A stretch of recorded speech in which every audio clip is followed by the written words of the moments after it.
Shalom, salam damai sukacita buat kita semua. Apa kabarnya saudara semua? Sebentar kita akan masuk dan belajar kembali firman Tuhan yang luar biasa. Tapi sebelum itu, saya mau ajak kita semua untuk memuji, untuk menyembah Tuhan. Katakan yang baik buat Tuhan, saudara. Mari kita semua dekatkan diri, kita cari Tuhan. Ya radabasi kita bayar, radabasi kita. Kau baik Tuhan, Kau indah Tuhan. Oh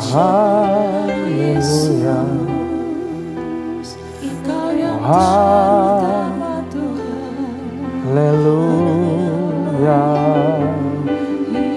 oh haleluya, thank you Lord.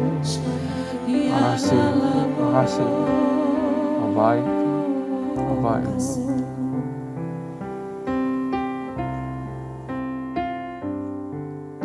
Selain Kau tiada yang lain, hanya Kau milikku di surga. Sekalipun dagingku lenyap, hatiku lelah tak berdaya. Ku sembah Engkau, Allah yang perkasa. Ku sanjung tinggi namamu di hidupku, Tuhan, tiada yang lain. Hanya Kau satu di hatiku.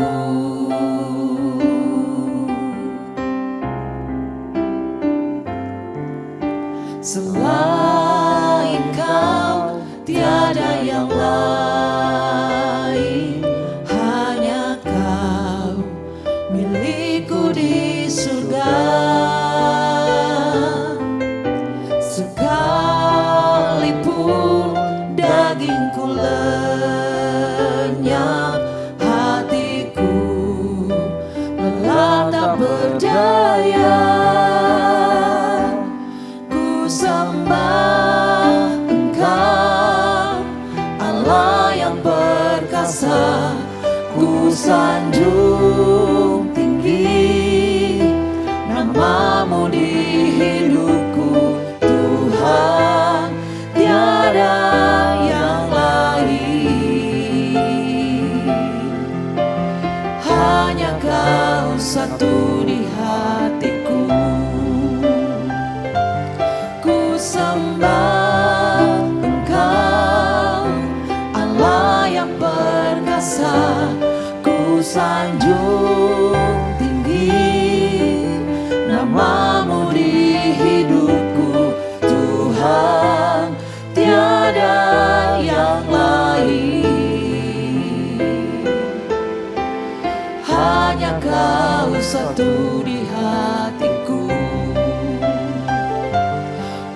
Sembah Engkau, Allah yang perkasa. Ku sanjung tinggi namamu di hidupku, Tuhan, tiada yang lain. Hanya Kau satu di hatiku.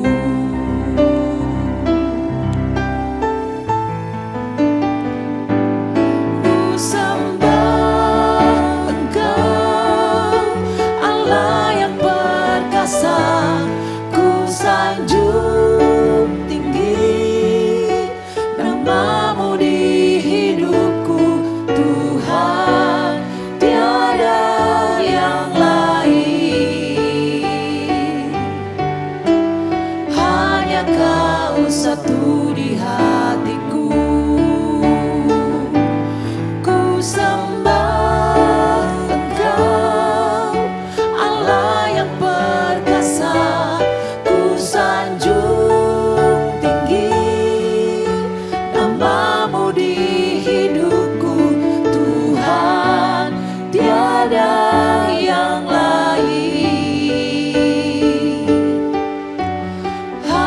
Kau satu di hatiku. Tuhan, tiada yang lain, hanya Kau satu di hatiku. Tuhan, tiada yang lain, hanya Kau satu di hatiku. Oh Jesus, tiada yang lain, hanya Kau Tuhan. Tiada Allah yang lain yang kami sembah. Oh Yesus Tuhan, ya Rabba ya Namo, Inamba ya Namo. Tiada Allah seperti Engkau Tuhan. Ya Rabba ya Rabba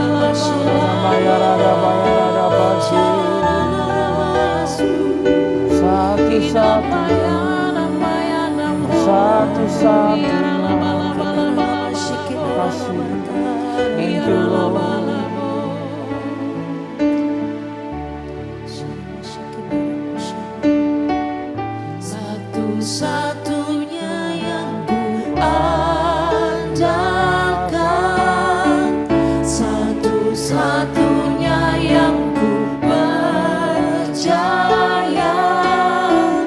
Engkau sumber kekuatan, sumber pengharapan.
Radabashu.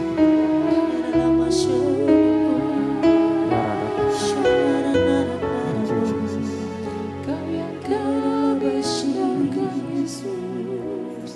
Terima kasih Tuhan buat pemulihan, buat kesembuhan. Kau benar Tuhan yang bisa diandalkan, Kau Tuhan yang ajaib. Kami bersyukur punya Tuhan seperti Engkau ya Bapa. Bapa, ajarin kami firman-Mu, ajarin kami kebenaran-Mu, ajarin kami understanding Tuhan. Urapi bibir lidah hamba-Mu, sembunyikan hamba-Mu di balik salib-Mu. Biarlah banyak rema baru, understanding baru yang dicerahkan oleh Roh Kudus pada kami semua. Hanya di dalam nama Tuhan Yesus kami siap untuk belajar. Haleluya. Amin. Mari kita buka Alkitab kita, saudara. 1 Samuel pasal yang ke-28. Ya. 1 Samuel pasal ke-28. Sedikit lagi 1 Samuel itu berakhir, saudara. Di 1 Samuel 31 saat Saul mati. Nah, sekarang di 1 Samuel pasal yang ke-28. Jadi dari ceritain Daud sekarang pindah shifting ke perspektif atau ceritanya Saul, di mana Saul mengalami ketakutan melawan bangsa Filistin dan juga memilih mencari pertolongan daripada bukan Tuhan, ya. Tapi memang Saul sudah ditinggalkan oleh Roh Tuhan. Menariknya di situ. Lebih baik mati di dalam peperangan tapi kita tetap di dalam kebenaran, betul? Daripada kita mati, udah gitu kita nggak di dalam kebenaran lagi, ya. Ayat pasal yang ke-28 ayat 1. Mari kita baca. Oke. Pada waktu itu orang Filistin mengerahkan tentaranya untuk berperang melawan orang Israel. Lalu berkatalah Akis kepada Daud, "Ketahuilah baik-baik bahwa engkau beserta orang-orangmu harus maju berperang bersama-sama aku dalam tentara." Jadi Daud terjepit, dia harus bunuh orang-orangnya sendiri juga, saudara, di sini. Inilah kesusahan yang ditimbulkan karena kenapa bersembunyi di teritori musuh. Ayat 2, jawab Daud kepada Akis, "Baik, engkau akan tahu apa yang dapat diperbuat hambamu ini." Ini rancu ya, saudara ya. Yang bisa diperbuat hambamu ini bisa jadi dia membunuh orang Israel dan menunjukkan kehebatannya kepada Akis. Bisa jadi dia juga mengkhianati Akis. Lalu Akis berkata kepada Daud, "Sebab itu aku mengangkat engkau menjadi pengawalku sendiri sampai selama-lamanya. Adapun Samuel sudah mati. Seluruh orang Israel meratapi dia dan mereka menguburkan dia di Ramah di kotanya, dan Saul telah menyingkirkan dari negeri para pemanggil arwah dan roh peramal." Ya, ini suatu tindakan yang tepat, minggirin atau mengusir semua pemanggil arwah dan peramal, saudara. Ini mungkin pernah dilakukan Saul waktu awal-awal dia masih bersama-sama dengan Tuhan. Nah, ayat 4. Orang Filistin itu berkumpul lalu bergerak maju dan berkemah dekat Sunem. Saya rasa ini bukan kejadian yang baru pertama kali dilihat oleh Saul. Sudah sering pastinya karena dia sering berperang. Saul mengumpulkan seluruh orang Israel lalu mereka berkemah di Gilboa. Ketika Saul melihat tentara Filistin itu, maka takutlah ia dan hatinya sangat gemetar. Kita stop dulu di ayat 5, saudara. Saat melihat bangsa Filistin, takut gemetar. Melihat, takut gemetar. Kekhawatiran, ketakutan, salah satu gerbang masuknya adalah penglihatan kita. Saudara pernahkah pagi-pagi bangun, gak ada apa-apa rasanya, semua fine-fine aja, normal. Lalu saudara buka handphonemu, lalu saudara scroll news ya atau koran digital dan dengar berita-berita yang jelek, dan tiba-tiba seketika saudara menjadi takut. Hati-hati sama penglihatan. Makanya firman Tuhan bilang, untuk meruntuhkan atau menghancurkan rantai ketakutan dan kekhawatiran, lihatlah burung-burung di udara, kata Tuhan. Lihatlah bunga bakung yang didandani Tuhan tanpa mendandani diri sendiri. Artinya lihatlah kebesaran Tuhan untuk memutuskan rantai ketakutan, tapi tetap harus hati-hati dengan mata kita. Karena itu apa yang kita input, baik itu mata, baik itu telinga, Kita harus berhati-hati karena bisa jadi itu hal yang gak baik yang bisa masuk. Sehingga kita menjadi paralyzed. Sehingga kita bisa menjadi takut dan juga gemetar, saudara. Makanya sekali-sekali Tuhan bilang kita harus arahkan pandangan kita ke kebesaran Tuhan.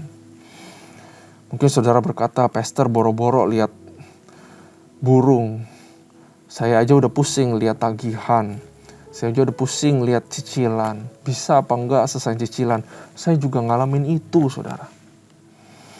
Saya bisa bayar apa enggak? Saya bisa teruskan sampai ke depan apa enggak? Tapi kalau diliatin terus ya makin takut, makin khawatir. Harus di-break fokusnya. Kalau bisa ditutup matanya, saudara. Dan belajar lihat kebesaran daripada Tuhan.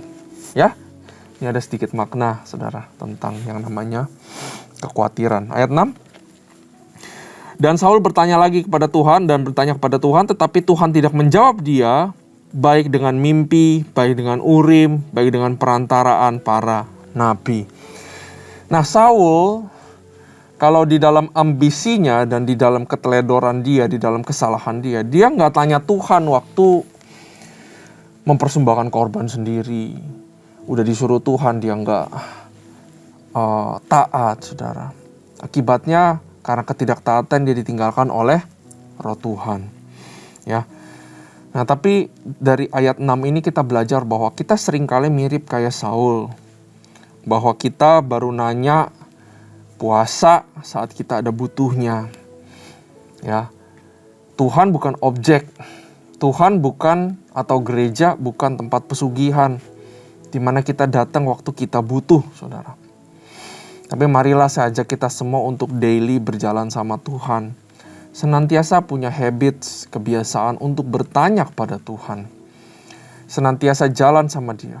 Senantiasa setiap hari libatkan Dia dalam keseharian kita, saudara. Baik itu juga hal-hal yang kecil. Ya, kenapa Tuhan tidak menjawab Saul?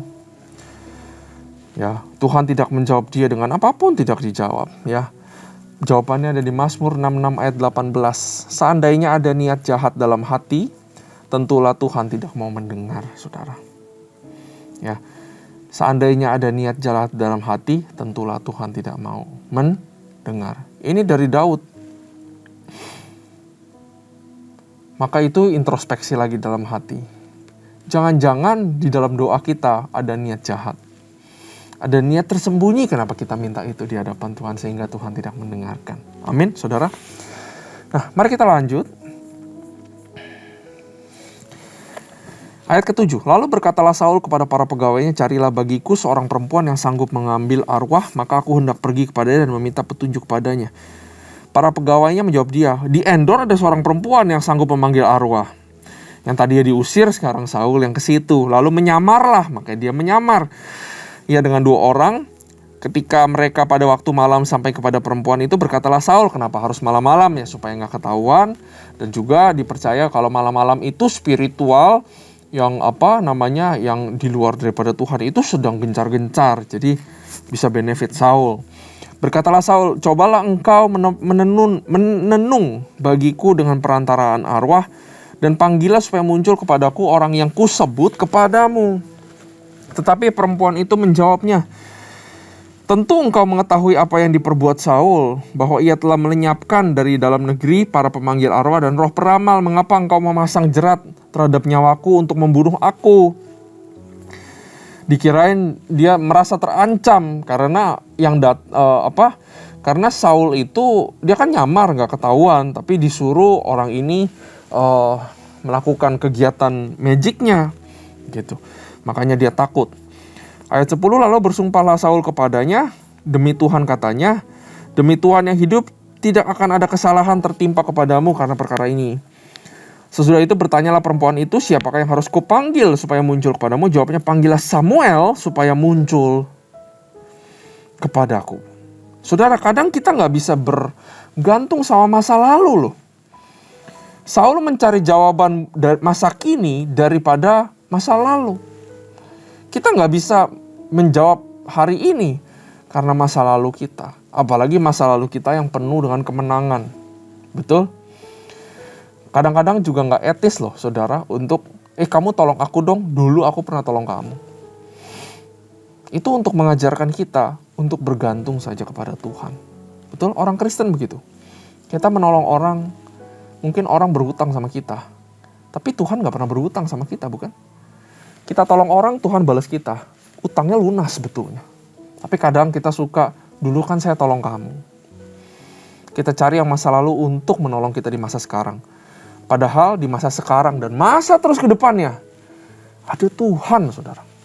Ya. Ayat 12. Ketika perempuan itu melihat Samuel, berteriaklah ia dengan suara nyaring. Artinya berhasil nih manggil arwah. Lalu perempuan itu berkata kepada Saul demikian, mengapa engkau menipu aku, engkau sendirilah Saul, maka berbicara raja kepadanya. Janganlah takut, tetapi apakah yang kau lihat? Perempuan itu menjawab Saul, aku melihat sesuatu yang ilahi muncul dari dalam bumi. Kemudian bertanyalah ia kepada perempuan itu, bagaimana rupanya? Jawabnya, ada seorang tua muncul berselubungkan jubah. Maka tahulah Saul bahwa itu Samuel.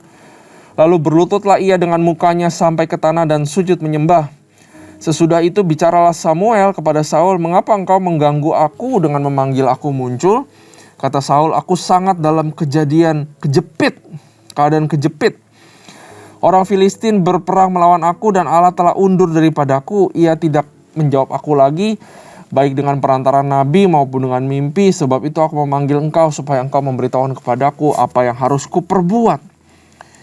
Lalu berbicara Samuel, mengapa engkau bertanya kepadaku padahal Tuhan telah undur daripadamu dan telah menjadi musuhmu? Tuhan telah melakukan kepadamu seperti yang difirmankannya dengan perantaraanku, yakni Tuhan telah mengoyakkan kerajaan dari tanganmu dan telah memberikan kepada orang lain, kepada Daud. Karena engkau tidak mendengarkan suara Tuhan dan tidak melaksanakan murkanya yang menyala-nyala itu atas Amalek, itulah sebabnya Tuhan melakukan hal itu kepadamu pada hari ini. Saudara, mungkin Saul baru sadar bahwa Tuhan meninggalkan dia karena perkara Amalek. Padahal waktu perkara Amalek itu kalau saudara baca, Samuel udah bilang Tuhan udah gone for you. Tapi mungkin karena keangkuhan Saul, karena kebebalan dia gak percaya. Ayat 19, juga orang Israel bersama-sama dengan engkau akan diserahkan Tuhan ke dalam tangan orang Filistin. Dan besok engkau serta anak-anakmu sudah ada bersama-sama dengan daku. Juga tentara Israel akan diserahkan Tuhan ke dalam tangan orang Filistin. Pada saat itu juga rebahlah Saul, memanjang ke tanah sebab ia sangat ketakutan oleh perkataan Samuel itu. Juga tidak ada lagi kekuatan karena sehari semalam itu ia tidak makan apa-apa. Ya, kita habiskan dulu saudara. Perempuan itu mendekati Saul lalu melihat bahwa Saul sangat terkejut. Kemudian berkatalah perempuan itu kepadanya, lihat budakmu ini telah mendengarkan permintaanmu. Aku telah mempertaruhkan nyawaku dan mendengarkan perkataan yang kau katakan kepadaku. Oleh sebab itu kiranya engkau pun mendengarkan permintaan budakmu ini. Izinkanlah aku menyajikan kepadamu sepotong roti. Makanlah supaya ada kekuatan apabila engkau berjalan pula. Tetapi Saul menolak dan berkata, aku tidak mau makan. Tetapi ketika para pegawainya serta perempuan itu mendesak, maka didengarkannya lah permintaan mereka. Lalu bangkitlah ia dari tanah dan duduk di balai-balai. Perempuan itu mempunyai seekor anak lembu tambun di rumahnya. Maka segeralah ia menyembelih itu dan ia mengambil tepung, diremasnya, dibakarnya, jadi roti yang tidak beragi. Dihidangkannya lah semua itu di depan Saul dan kepada para pegawainya, lalu mereka makan, kemudian bangkitlah mereka dan pergi pada malam itu juga. Ya, gimana juga Saul pernah menjadi orangnya Tuhan. Saya percaya kejadian ini atas seizin Tuhan bahwa Saul tetap mendapatkan penghiburan walaupun dari seorang perempuan yang gak pernah kenal. Saudara, itu Tuhan kita. Nah, apa yang kita bisa belajar di sini, saudara? Saul mencari kejelasan akan masa depannya, betul? Ya, ketika Tuhan, jadi gini, seringkali kita juga meminta kejelasan akan masa depan. Tuhan, saya harus ke kiri apa ke kanan? Saya harus tekan kontrak apa enggak? Tuhan, saya harus nyicil apa enggak? Berat Tuhan, saya nggak tahu ke depannya gimana sih. Sering ya kita nanya kejelasan di hadapan Tuhan. Dan kalau saya pribadi, saudara, kalau saya tanya hal tentang masa depan, biasa saya nggak dapat apa-apa. Kenapa? Karena kalau nanti dibilang tentang masa depan semua dibukakan Tuhan, bisa jadi kita nggak kuat dan kita nggak mau ikut jalannya Tuhan loh. Apa jadinya kalau Tuhan bukain bahwa tahun depan saudara dapat problem? Tapi problem itu tentu adalah proses untuk promosi saudara, tapi saudara dapat problem. Saudara akan lihat kehidupan saudara kayak roller coaster di masa depan. Dan bisa jadi kita sudah takut dan kita gak mau berjalan sama Tuhan. Karena itu saudara, ada satu cerita. Ya, ada seorang namanya John Kavanaugh. Ya, dia itu seorang, dia kerja di Kalkuta. Ini zaman dulu saudara, di Kalkuta selama 3 bulan di India. Orang ini mencari jawaban tentang masa depannya. Bagaimana dia harus menghabiskan sisa hidupnya. Apa yang harus dia lakukan. Dan dia samperin Ibu Teresa. Saudara tahu ya, Mother Teresa. Dia bilang dia sedang dalam keadaan yang mirip kayak Saul, kebingungan dan kejepit. Dan dia pengen didoakan. Lalu Mother Teresa tanya, kamu mau didoakan apa? Aku mau didoakan supaya Tuhan kasih kejelasan. Lalu Mother Teresa bilang begini ke si John. John, kalau kamu minta kejelasan, saya gak akan doa buat kamu. Pertama, karena Tuhan juga gak tentu jawab. Ya. Dan yang kedua, karena kalau kamu tahu kejelasan juga itu gak terlalu membantu. Karena apa? Karena kehidupan orang Kristen bukanlah percaya kejelasan, tapi percaya Tuhan, katanya. Maka setelah itu Mother Teresa doakan supaya orang ini di dalam ketidakjelasan tetap bisa percaya sama Tuhan. Nah, bagaimana dengan kita, saudara? Butuh kita kejelasan atau kita butuh trust ke Tuhan? Mana yang lebih menyenangkan Tuhan? Tuhan kasih tahu saya ada apa aja di depan, biar saya prepare semua aman. Atau saudara bilang ke Tuhan, Tuhan tidak ada yang jelas. Karena itu saya serahkan semuanya. Saya mau mengambil keputusan ini, keputusan itu. Saudara biarkan tenang. Ada damai sejahtera, saudara putuskan dan saudara lakukan. Dan saudara doa sama Tuhan. Tuhan, saya serahkan semua keputusan saya, langkah-langkah saya. Mungkin yang saya ambil salah, tapi saya percaya Kau selalu menyertai. Kita lebih butuh yang namanya iman daripada kejelasan. Kejelasan adalah hal terakhir yang harus kita pegang. Dan hal pertama yang harus kita lepas di dalam kehidupan kita. Amin, saudara. Mari kita tundukkan kepala. Tuhan, kami belajar banyak untuk mengandalkan Engkau, bukan mengandalkan yang lain. Kami juga belajar supaya kami beriman dan bukan justru mencari kejelasan. Karena kalau jelas, buat apa kami butuh Engkau? Tapi Kau pengen Tuhan dibutuhkan, Kau pengen kita. Karena itu hamba-Mu berdoa buat semua orang yang mendengarkan, biar kami semua beroleh hati, beroleh roh iman. Sehingga di dalam ketidakjelasan, kami beroleh kekuatan untuk mempercayai segala langkah-langkah kehidupan kami. Dan segala keputusan-keputusan yang akan kami ambil. Terima kasih Tuhan. Kami serahkan semuanya pada tangan-Mu. Kami excited untuk belajar lagi di pasal-pasal yang selanjutnya. Hanya di dalam nama Tuhan Yesus kami berdoa. Haleluya. Amin. Tuhan Yesus memberkati.